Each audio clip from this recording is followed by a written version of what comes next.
చదివేస్తే ఉన్నమతి పోతుందంట. Censor board వాళ్ళకి ఇట్లా ఉన్నమతి పోయినట్టుంది. తాజాగా సెన్సార్ వాళ్ళు సర్టిఫికెట్ని రిజెక్ట్ చేస్తూ ఇచ్చినటువంటి ఒక ఆదేశం పెద్ద సంచలనం అవుతుంది. ఇది ఎక్కడ దాకా వెళ్తుందో తెలియదు. ఛత్రపతి సినిమా, మరాఠీకి సంబంధించినటువంటి సినిమా ఛత్రపతి సంభాజీ ఏదైతే శివాజీ కొడుకు సంభాజీకి సంబంధించి తీసినటువంటి ఒక సినిమా మీద సెన్సార్ బోర్డు సర్టిఫికెట్ ఇవ్వడానికి నిరాకరించింది.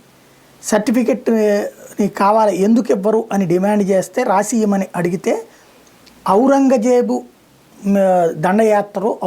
దండయాత్ర మీద సంభాజీ తిరుగుబాటు వీటిని గురించి మీ సినిమాలో ఉంది, దానికి సంబంధించిన చారిత్రక ఆధారాలు మాకు చూపెట్టండి, అప్పుడు సర్టిఫికెట్ ఇస్తామంటారు. చరిత్రని ఒక్కొక్క కోణంలో చూశారు, ఒక్కొక్క కోణంలో స్పృశించారు.